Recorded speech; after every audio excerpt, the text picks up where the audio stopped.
Salamün aleyküm. Aleykümselam ve rahmetullah. Nə lazım idi? İmamı görmək istəyirəm. Qardaş, o indi məşğuldur. Namaz qılır, başqa vaxt gəl. Allah and olsun ki, onu görməmiş getmərəm. Gözlə gəlirəm.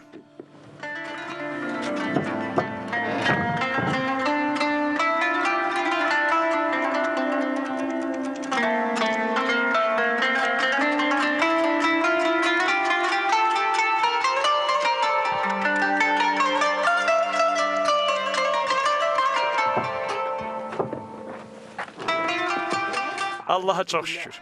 Buyur gəl. Elhamdülillah, çox sağ ol.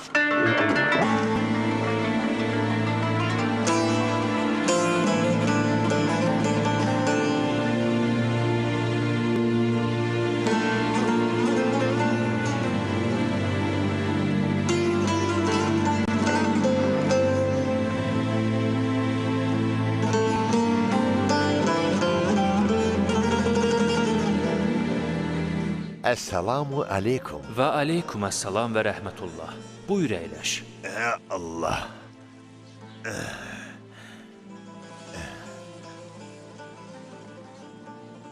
Adınız nədir? Əba Əbdillah.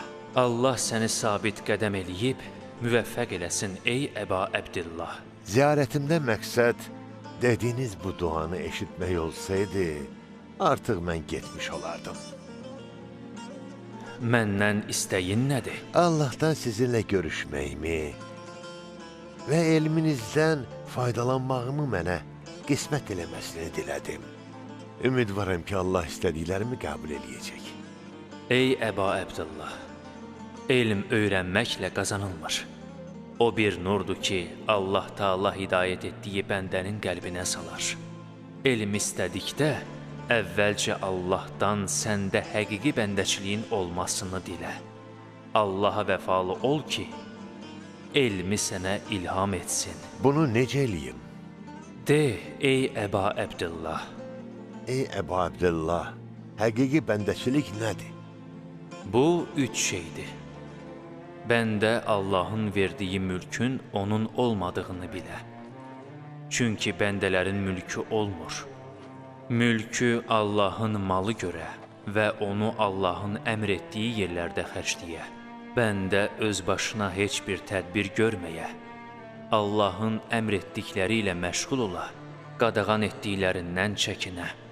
Əgər bəndə Allahın ona verdiklərinin onun olmadığını bilsə, Allahın ehsan olaraq xərcləməsini istədiyi yerlərdə o malı xərcləməsi ona asan olar. Bəndə bütün işlərini Allahın öhdəsinə qoysa, dünyanın müsibətləri ona asan gələr. Əgər bəndə Allahın əmr etdiklərini yerinə yetirsə, qadağan etdiklərindən də çəkinsə, bu ikisindən ayrılıb cəmaatla ikiyüzlülük etməz. Allah bəndəsini bu üç şeyi əta etməklə şərəfləndirsə, dünyaya, iblisə və xalqa əhəmiyyət verməz. O dünyaya tamah salmaz, insanların əlində olanlara baxmaz, günlərini boş keçirməz. Bax, bu təqvanın birinci dərəcəsidir.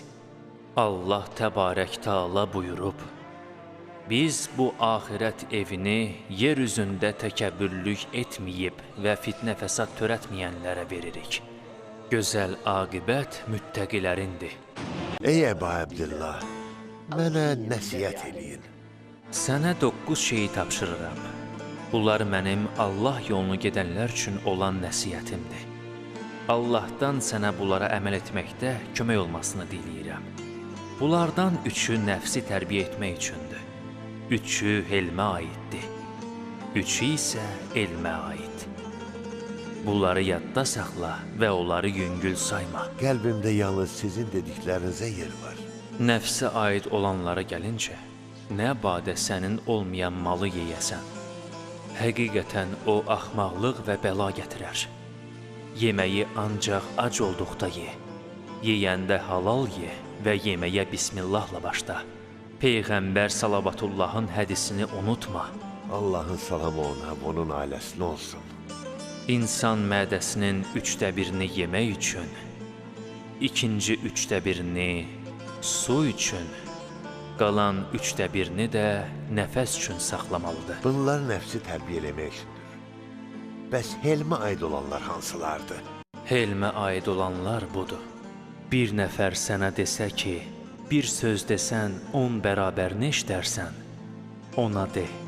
Əgər 10-unu desən, birini də eşitməzsən. Kimsə səni söyüşlə hədələsə, ona kinsiz nəsihət ver. Mənim barəmdə dediklərin doğrudursa, Allahdan bağışlanmağımı diləyərəm.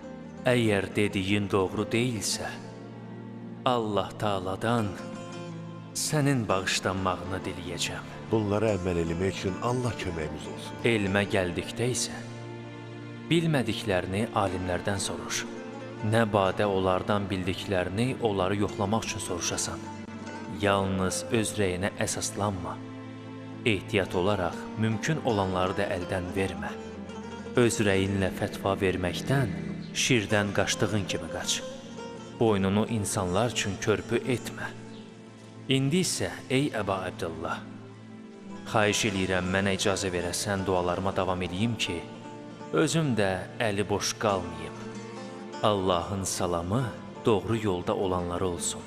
Doğru yolda olanlara Allah'ın salamı olsun.